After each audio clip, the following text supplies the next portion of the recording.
ఉంది. మొన్న ఈ మధ్య నేను పిఠాపురం కూడా చాలా మందిని పంపించాను, మా అధికారి యంత్రాంగాన్ని, పేషీలు కూడా ముఖ్యులను పంపించాను. గవర్నమెంట్ స్కూల్స్ని కార్పొరేట్ స్కూల్స్తో సమానంగా ఫెసిలిటీస్ కావాలి అంటే మీకు ఎక్స్ట్రా డబ్బులు అవసరం లేదు. మీకు కేంద్ర ప్రభుత్వం నుంచి చాలా నిధులు ఉన్నాయి, మీకు చాలా స్కీమ్స్ ఉన్నాయి. వాటిని సరిగ్గా సద్వినియోగం చేసుకుంటే మటుకు కార్పొరేట్ స్కూల్స్తో ధీటుగా మనం గవర్నమెంట్ స్కూల్స్ని తీసుకెళ్ళచ్చు.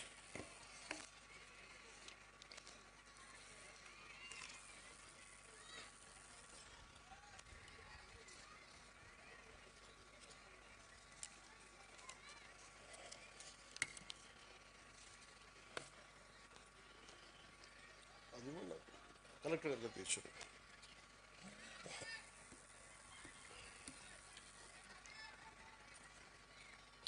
ఈ ముఖ్యంగా తల్లిదండ్రులకి మీరు ఇచ్చారు కదా,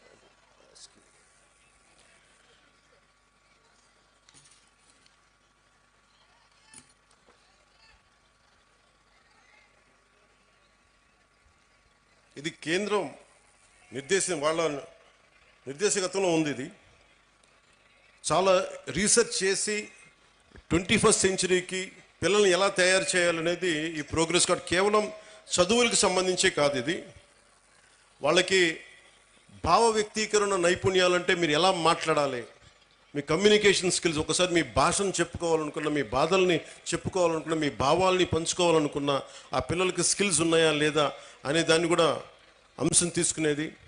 అలాగే పరస్పర సహకార నైపుణ్యాలు, ఇంటర్పర్సనల్ స్కిల్స్. ఒక్కోసారి మనం 10 మంది కలిసి మన బిడ్డ 10 మందిలోకి వెళ్తే ఎలా నడుచుకోవాలి, ఏం చేస్తాడు అనేది కూడా ఇంటర్పర్సనల్ స్కిల్స్ని అసెస్ చేస్తాయి. అలాగే నాయకత్వపు లక్షణాలు.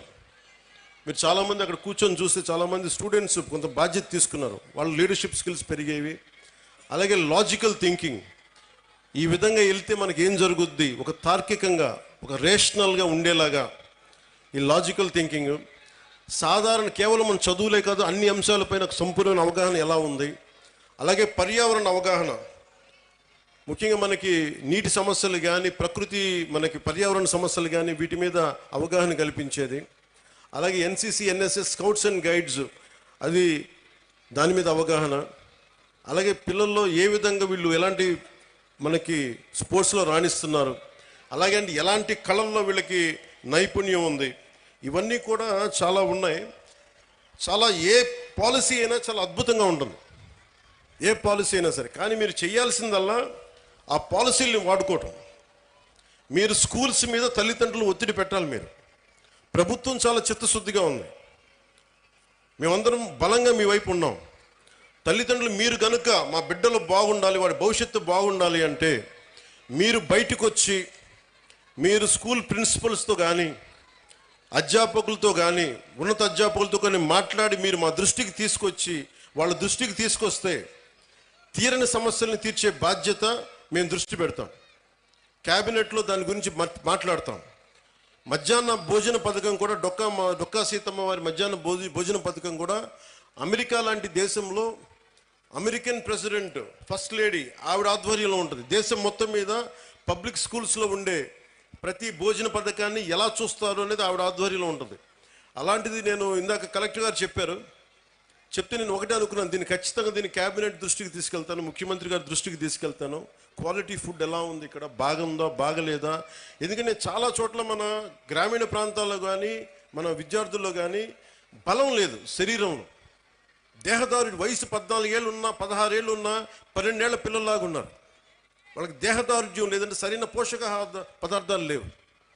అందుకని ఇవన్నీ ఉండేలా ఏం చేయాలి అనేది ఒకసారి ఇంకొంచెం లోతుగా అధ్యయనం చేసి, కేవలం ఒక పూట భోజనం ఏదో కార్బోహైడ్రేట్స్ పెట్టేది అన్నం వీటితో కాకుండా బలంగా ఏం పెట్టాలి అనేది దాని మీద కొంచెం లోతుగా అధ్యయనం జరగాలి.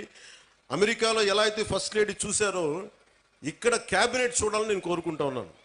ప్రతి స్కూల్లో ఏ సందర్భంలో పోషకాహార పదార్థం ఎంత బాగుందని దీన్ని కూడా దృష్టిలో పెడతానని చెప్పి మీకు ఈ సందర్భంలో మీకు తెలియజేసుకుంటా ఉన్నాను. అలాగే మీ బిడ్డలు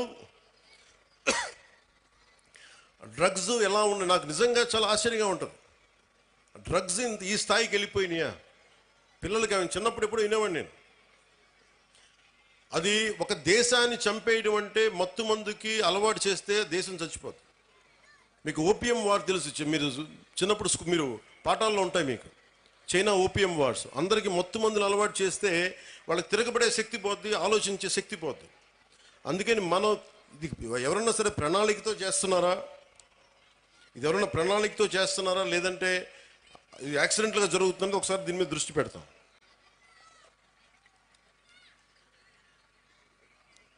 అలాగే సైబర్ క్రైమ్ ఒకటి ఎక్కువైపోయింది, సోషల్ మీడియాది కూడా. అది మీ బిడ్డలకు కూడా మీరు చెప్పాల్సిన తల్లిదండ్రులుగా చాలా బాధ్యతగా సోషల్ మీడియాను వాడాలి. ఈ మధ్యనే ఆస్ట్రేలియా గవర్నమెంట్ కూడా ఏం చేసిందంటే 16 ఏళ్ల వయసు ఉన్న వరకు అసలు సోషల్ మీడియా అకౌంట్స్ ఓపెన్ చేయకూడదని పెట్టారు. అలాంటివి కూడా ఆంధ్రప్రదేశ్ ప్రభుత్వం, భారతదేశ ప్రభుత్వం ఆలోచించేలా మేము చర్యలు తీసుకుంటామని తెలియజేసుకుంటాం.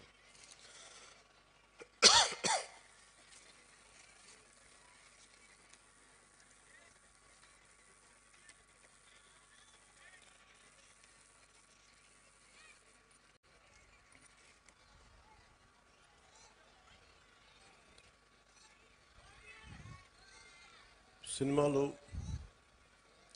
మీరు ఇందాక నా పేరు అరుస్తూ ఉంటే ఒకటే చెప్తాను, మీకు హీరోలు అనేవాళ్ళు ముఖ్యంగా విద్యార్థులు చెప్తున్నా, నాకు అధ్యాపకుల మీద నాకు చాలా గౌరవం, నాకు